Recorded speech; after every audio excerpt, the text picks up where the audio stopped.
Bonjour. Aujourd'hui, on va commencer la correction qui concerne les contrôles de statistiques. Pour la première question, et pourtant dans le premier exercice, il y en a les données suivantes. Une étude de marché a mesuré le degré de satisfaction d'un échantillon des clients d'une banque. Le résultat dans le tableau suivant. Donc, il y en a 24 qui ne sont pas du tout satisfaits, 50 qui sont insatisfaits, 13 indifférents, c'est-à-dire plus ou moins, 16 satisfaits et 18 qui sont très satisfaits. Alors, la première question a été comme suit. Quelle est la population étudiée? Alors, la population étudiée dans ce cas-là, donc, normalement, c'est l'échantillon des clients de la banque. Alors, normalement, on peut donner donc d'une manière généralement que ce sont les clients de la banque. Voilà. Alors après, la deuxième question, déterminer le caractère ou bien le critère étudié. Alors concernant le caractère dans ce cas-là, donc c'est le degré de quoi? De satisfaction. Alors, est-ce qu'ils sont satisfaits ou non? On peut les classer selon plusieurs critères, l'âge, euh, la fonction, mais dans ce cas-là, on a précisé le critère, ou bien le caractère. Alors maintenant, la troisième question a été comme suit. Quel est le type de caractère? Alors le type, c'est-à-dire est-ce qu'il est quantitatif, est-ce qu'il est qualitatif? S'il est quantitatif, est-ce qu'il est discret, est-ce qu'il est continu? Dans ce cas-là, on a exprimé donc les valeurs de caractère ou bien de critères. Ce sont des phrases ou bien des mots. Alors généralement, qu'est-ce qu'on peut dire? C'est qualitatif. C'est pas, on ne peut pas le calculer. Donc normalement, alors dans ce cas-là, on va préciser que c'est un caractère qui est qualitatif. C'est par exemple, ils ont précisé de donner une note sur 10 pour montrer leur satisfaction. Dans ce cas-là, ça sera quantitatif discret. Mais dans notre cas, c'est qualitatif, donc d'une manière générale.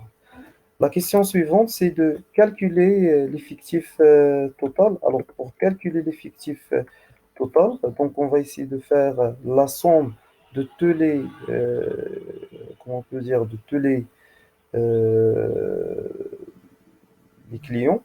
Pour ceux qui ne sont pas du tout satisfaits, il y en a exactement 24.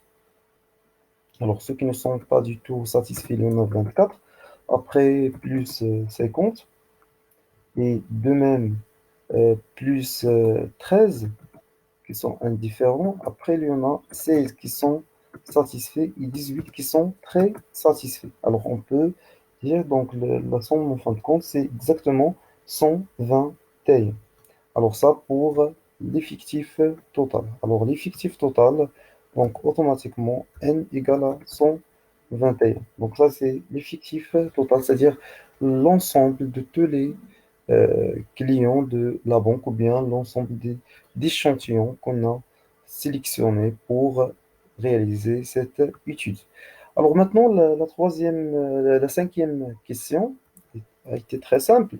Donc, déterminer le monde. Alors, pour déterminer le monde correspond normalement euh, à l'effectif maximal. Alors, l'effectif maximal dans ce cas-là, c'est exactement 50. Donc, l'effectif maximal, c'est 50. Alors, automatiquement, le monde dans ce cas-là, c'est insatisfait. L'effectif, le max de INI égale à 50. Donc,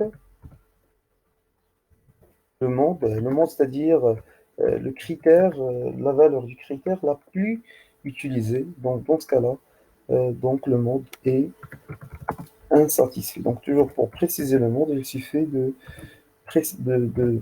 connaître la valeur maximale et après, vous pouvez aller donc d'une manière très rapide. Voilà. Donc, on a précisé maintenant la deuxième opération. Pour ça, ça a été tout pour le premier exercice sur 5 points. Alors, pour le deuxième exercice, donc la première question est la suivante. Donc, vous devez préciser les valeurs, dresser et compléter le tableau suivant. Alors, la première chose, c'est qu'il y en a ici donc une série statistique dans laquelle il y a plusieurs valeurs. Donc, on va prendre 1, après on va passer vers 2, 3, 4, 5 et 6. Donc de cette manière, donc il y en a toutes les valeurs. Pour donc in i, c'est-à-dire combien de fois on a retrouvé 1. Donc 1, 2, 3, 4, 5, 6, 7, 8. Alors de cette manière, on peut dire il y en a 8 valeurs. Pour 2, il y en a 1, 2, 3, 4, 5, 6, 7, 8, 9. Donc ça pour la valeur 2. Donc 1, 2, 3, 4, 5, 6, 7, 8, 9. Pour le troisième caractère, donc ici il y en a 1, 2, 3, 4, 5, 6, 7, 8, 9, 10, 11 et 12. Donc ça a été pour pour le troisième caractère, ou bien le troisième critère. Pour 4, il y en a un, 2, 3, 4, 5, 6, 7.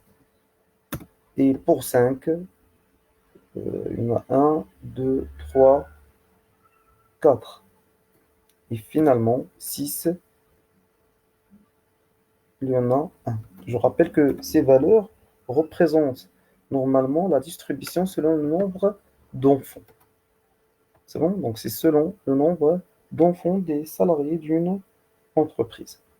Alors maintenant, on va passer vers l'effectif ici. C'est quoi? C'est l'effectif cumulé croissant. Qu'est-ce que ça veut dire l'effectif cumulé croissant? C'est-à-dire ici, il y en a 8. C'est bon? Alors 8, automatiquement, c'est la première valeur. Donc au départ, on n'a aucune différence. Mais pour la deuxième valeur, qu'est-ce qu'on aura? C'est 8 plus 9. Ça va donner 17. Après 17 plus 12, ça va donner exactement 29. Après 29, donc pour compléter cet exercice et pour aller d'une manière plus rapide, je vais le compléter sous Excel. Donc ça sera beaucoup mieux d'utiliser Excel car on aura plus de simplification concernant les calculs. Donc on n'aura pas de grands problèmes pour réaliser les calculs de cette façon. Alors, je vais prendre premièrement ce tableau, je vais le reprendre ici et automatiquement, je vais le relancer. Je vais le relancer automatiquement. Je vais enregistrer avec cette manière. Donc voilà. Et on va essayer de monter un peu le zoom pour compléter le reste. Alors, pourquoi j'ai préféré de compléter de cette manière? Donc ici, on aura égal cette valeur plus cette valeur. Donc c'est 8 plus 9. Et de cette manière, je peux compléter le reste des opérations et on aura la somme ici jusqu'à 41. C'est exactement 41 salariés qui existent. Mais je dois vérifier est-ce qu'il y en a réellement 41. S'il y en a 41, c'est-à-dire que tout se passe bien. Sinon, cela veut dire que j'ai fait une erreur dans le calcul. Donc 3, 4, 5, 6, 7, 8, 9 et 10, 11, 12, 14, 16, 18, 20. Alors 22, 24, 26, 30, 30, après 34, 35, et voilà, il reste 6 valeurs, donc automatiquement c'est 41. Donc cela veut dire que tous les calculs qu'on a réalisés sont déjà corrects. Alors je complète maintenant. Alors l'effectif cumulé décroissant, c'est-à-dire on va commencer par l'effectif total. Donc cette valeur représente exactement l'effectif total, c'est-à-dire l'effectif de tous les salariés qui ont participé à ce sondage. Alors, qu'est-ce qu'on va faire premièrement? Alors, la première valeur sera exactement 41 moins l'effectif qu'on aura ici, donc c'est 8. Et on va faire le même principe jusqu'à trouver 1 dans la dernière valeur. C'est pas toujours 1, mais j'ai déjà précisé 1 car c'est la valeur qui correspond à le critère 6. Maintenant, on va préciser la fréquence. Alors, pour calculer la fréquence, c'est simple. Donc, je vais prendre à nouveau l'effectif divisé par l'effectif total. Ici, je vais utiliser les références Excel pour garder toujours la même valeur et je vais sélectionner toutes les autres opérations et de cette manière, j'aurai ces valeurs. Après, je vais changer l'affichage. J'ai le droit soit d'utiliser, euh, comment on peut dire, euh, donc un nombre avec deux décimales, comme cette méthode, ou bien j'ai même le droit d'utiliser une fraction à deux chiffres ou bien à trois chiffres. Ici, puisqu'il y en a 41, on va utiliser seulement deux chiffres. Donc, on aura l'affichage de cette manière de la fréquence. Aussi, donc, si on n'a pas l'occasion d'avoir aucune simplification, 41 c'est un nombre premier, mais généralement, c'est un entier premier, mais généralement, vous pouvez utiliser Excel permet de donner quelques simplifications. Alors ici, une i fois xi, donc ça, c'est une valeur qui est demandée, qui va nous aider pour calculer après la moyenne et la variance. Alors, on aura ces sigma de in fois xi, et je vais faire ce calcul, et avec Excel, vous aurez le reste des valeurs. Par le même principe, on va calculer in i fois xi au carré. Donc, voilà, in i fois xi. Donc, pour moi, je vais faire seulement xi, même que Excel permet de donner le calcul de la puissance, mais puisque c'est juste un carré, donc c'est pas un problème. C'est-à-dire ici, on va prendre in i fois le carré de xi. Ici, on parle d'un caractère qui est quantitatif discret. Alors voilà, ce sont les valeurs dont on a besoin. Je peux copier maintenant le tableau et je vais le remplacer donc dans mon fichier Word et ça a été sur ces points. Voilà. Alors, le reste des calculs maintenant, c'est calculer la moyenne. Alors, une chose qui est très importante pour calculer la moyenne, donc vous devez comprendre plusieurs trucs. Alors, le premier truc est le suivant. Donc, je dois insérer une équation. Donc, je dois insérer la formule qui nous donne le droit d'insérer. Voilà. Ça, c'est juste une erreur dans le lancement. Donc, voilà. Maintenant, on va insérer une équation. Dans cette équation, on va mentionner la moyenne. On peut soit écrire m ou bien parfois x bar. Donc, maintenant, on va préciser la formule de la moyenne. Alors, automatiquement, il y en a des équations qui sont déjà prêtes à utiliser. Alors, malheureusement, celle de la moyenne n'est pas proposée par défaut. Alors, pour cela, on va prendre cette valeur. Alors, la moyenne, comment on va le calculer? C'est exactement sigma de in xi divisé par n. Donc, pour simplifier donc d'une manière très rapide, donc normalement, je dois presser toutes les valeurs, mais comme vous le savez, on peut juste avoir une petite simplification. Donc, sigma de in i xi. Normalement, i, c'est en indice. C'est bon. Le taux divisé par le n. Pour notre cas, on va compléter le reste. Alors, c'est sigma de in i xi. Alors, in i xi, c'est déjà calculé ici. Et l'effectif total, c'est 41. Alors maintenant, qu'est-ce qu'on va faire? La somme de toutes ces valeurs. C'est-à-dire pour trouver sigma de in i xi, c'est-à-dire 8 plus 18 plus 36 plus 28 plus 20 plus 6, divisé par l'effectif total qui va donner exactement 41. Pour moi, je vais utiliser un nouveau Excel pour aller d'une manière plus rapide et j'aurai le droit de calculer la somme. Je m'excuse ici, donc la somme c'est 1, mais ce qui m'intéresse c'est cette valeur. Donc sigma de in i xi, ça va donner exactement 116. Donc ça va donner 116 divisé par 41. Donc 116 divisé par 41. On va faire le calcul simple maintenant avec la calculatrice. Donc 116 divisé par 41. Je dois refaire le truc. Donc, c'est 116 divisé par 41.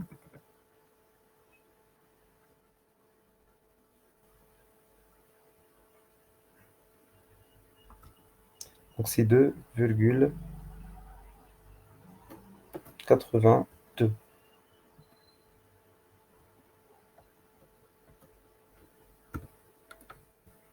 Voilà.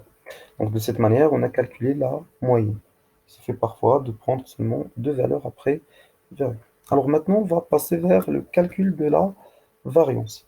Alors pour calculer la variance, donc si c'est simple, donc la formule de la variance, à nouveau, donc on va insérer à nouveau une équation. Donc c'est V est égal.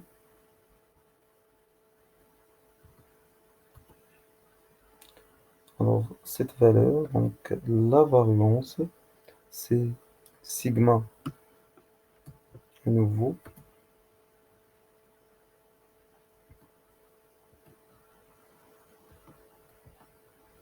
de N I fois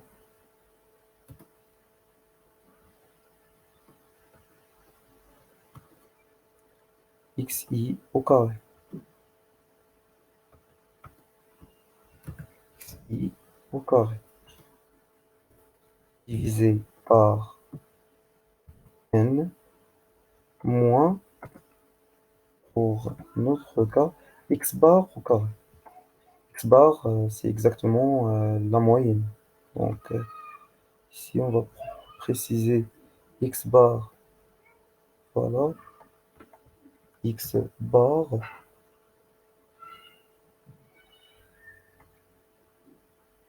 c'est bon. Alors voilà, x bar au carré.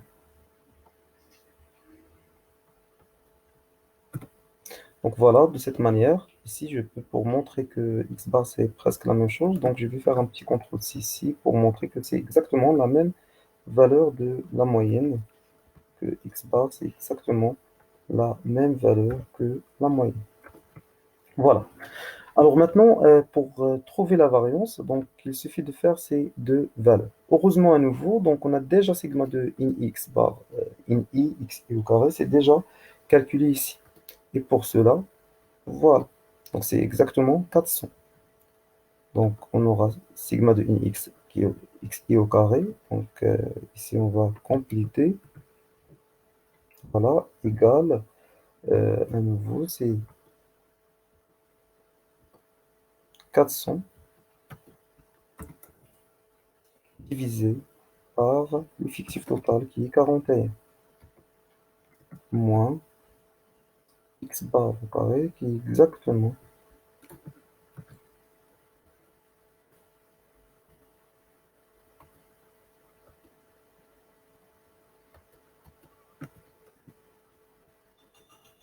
voilà.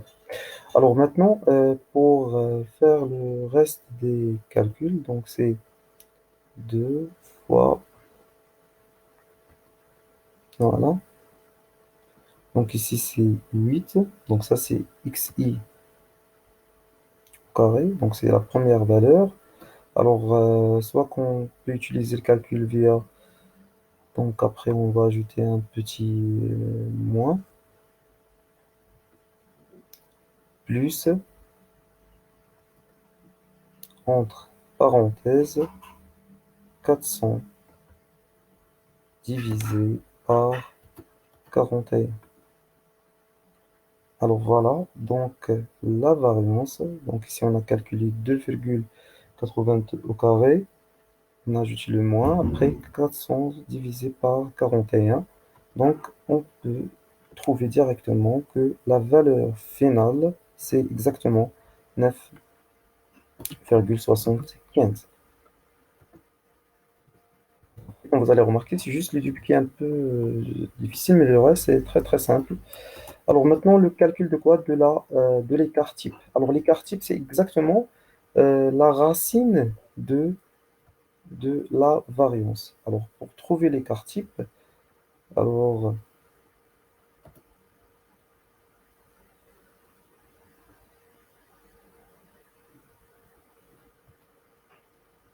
Donc ici, on a plusieurs symboles qu'on peut les trouver. Celui de l'écartier puis le suivant. Voilà. Alors automatiquement, c'est cette valeur qu'on va prendre égale, voilà, la racine de quoi? De la variance. La racine de la variance.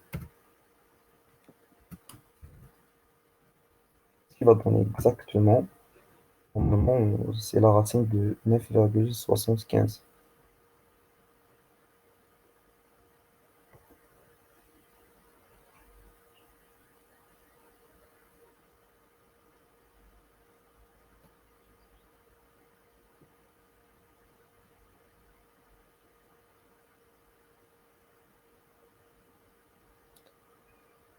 Voilà, donc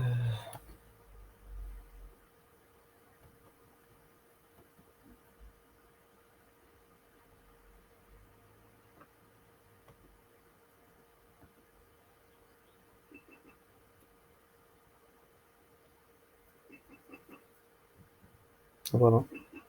Donc c'est la racine de 9,75 en racine. Donc ça va donner 3,12.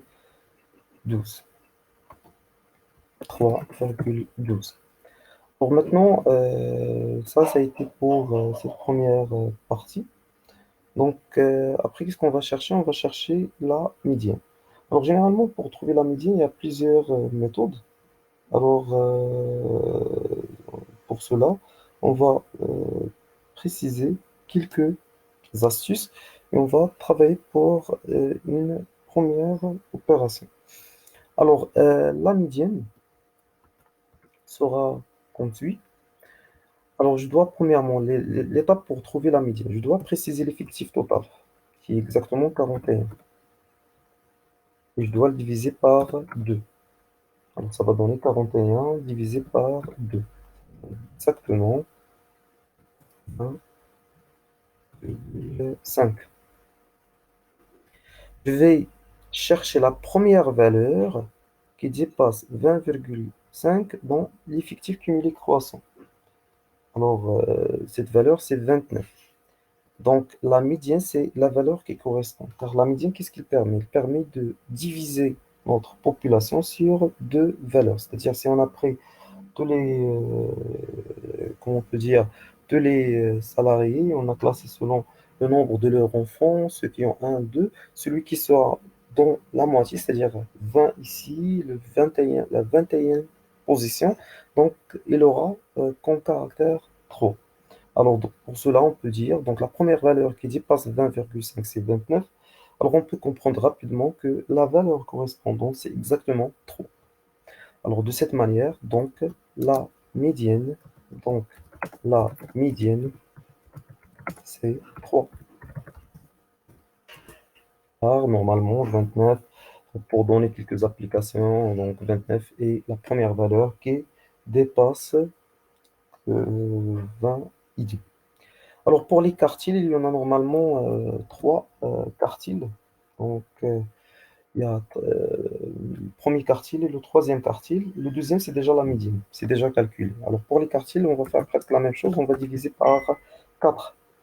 Il y en aura 10,25. Par le même principe. Donc, le premier quartile, c'est qu'il est la première valeur qui dépasse 10,25. Donc, on va trouver 17. Donc, puisque cette valeur, c'est 17, alors cela va donner automatiquement. Donc, Q1, c'est donc cette valeur, c'est 2. Donc, voilà, Q1 égale à 2. Par le même principe, on va prendre le troisième quartile maintenant, 3n divisé par 4. Donc, ça va donner 30,75. Donc, donc, automatiquement, quelle est la première valeur dans ces valeurs qui dépassent 30,75? C'est exactement 36. Donc, la valeur qui correspond à cette valeur, c'est 4. Donc, la valeur qui correspond à cette valeur, c'est 4. Alors, automatiquement, Q3, c'est 4.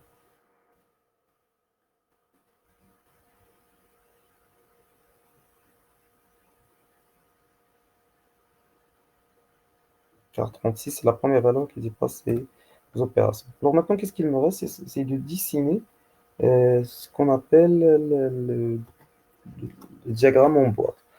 Alors, je vais essayer de le dessiner un peu avec le contenu de Word. Alors, premièrement, je dois préciser première valeur comme ça. Voilà, CTRL-C, CTRL-V. Voilà. Après, on va insérer une forme de cette manière. Donc, je vais juste faire un exemple. Donc, je vais faire un exemple un peu proche donc de réalité. Et on va commencer. Donc, la première valeur qu'on a détectée ici, c'est exactement 1. Et on va poser les valeurs la, euh, du premier quartile, de la médiane et aussi de la dernière valeur. Alors, pour cela, donc, ici, on va mettre normalement, pour la première valeur, on va insérer une, voilà, une zone de texte. Voilà. On va faire CTRL V. Voilà. Là, CTRL C.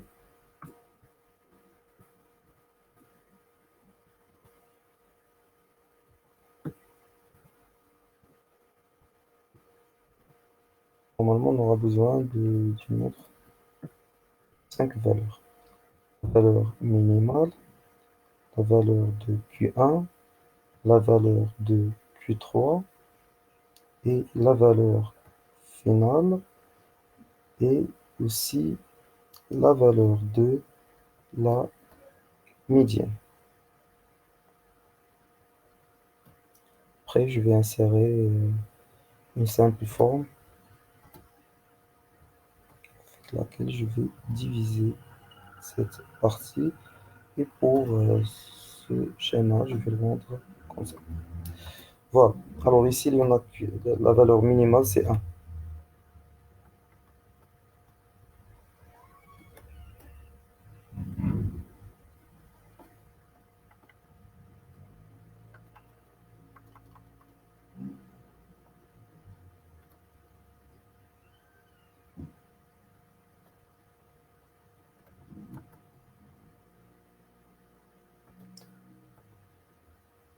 Alors, donc 1.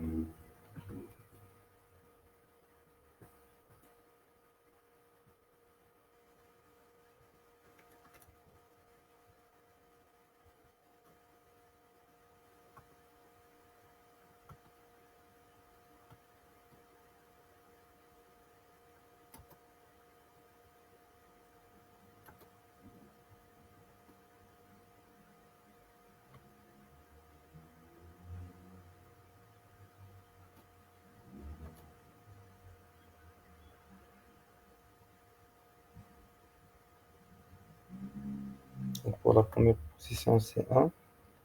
On va maintenant supprimer les autres valeurs. On peut utiliser ce choix. Donc ça, c'est quoi? C'est la valeur minimale. Après, on va préciser la valeur de Q1 ici. Donc c'est 2.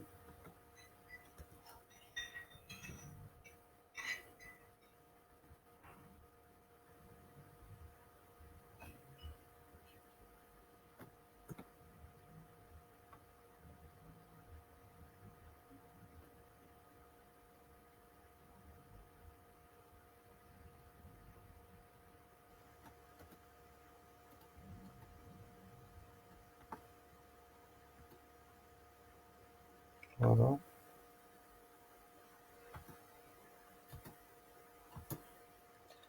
Après, on va prendre le principe pour trouver le reste. Notre valeur, c'est exactement 3.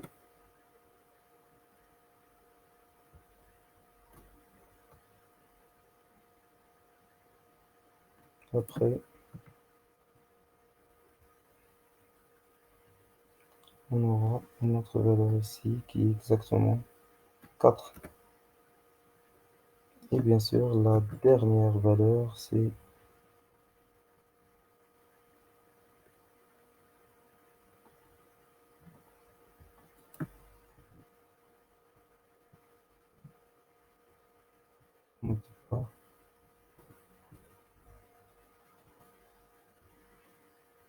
ici, on aura 6. Mais c'est presque, on a essayé de faire une simulation proche de ce qu'on appelle le diagramme en boîte. Vous pouvez le trouver, je vais vous envoyer donc un écrit dans lequel on peut préciser tous les détails. Alors voilà, maintenant représenter graphiquement cette distribution. Alors, qu'est-ce qu'on va faire? Donc, pour faire cette représentation, je vais utiliser Excel, ça sera plus simple. Donc, ici, on parle de quoi? D'un caractère quantitatif continu. Et pour le deuxième exercice, on va utiliser un caractère quantitatif discret. Alors ici, donc pour Excel, je vais utiliser une nouvelle feuille. Je vais poser ces valeurs, laisser agrandir les valeurs après, et je vais utiliser insertion et automatiquement d'un graphique recommandé. Et ça, c'est le type de quoi? D'un histogramme. Alors il y a plusieurs types. Alors un histogramme qui est groupé. Voilà. Ce sera beaucoup mieux d'utiliser cette première valeur de cette manière. Voilà. Et on va ajouter le titre de graphique. Alors normalement, distribution, define, donc distribution, define en activité selon l'âge. Donc, ça, c'est le titre, c'est la distribution des femmes en activité selon l'âge. Bien sûr, l'effectif est déjà précisé. Voilà, donc je vais prendre ce truc et après je vais le rendre ici pour mieux comprendre. Voilà. Déterminer la classe modale. La classe modale, c'est presque comme le mode. Donc toujours, on va chercher la valeur i maximale. C'est bon? Donc on va chercher la valeur des i maximales. Donc pour cela, c'est exactement 20. Alors la classe modale, c'est 45, 55. Alors je vous remercie. Ça a été tout pour cette séance et à la prochaine, Inch'Allah.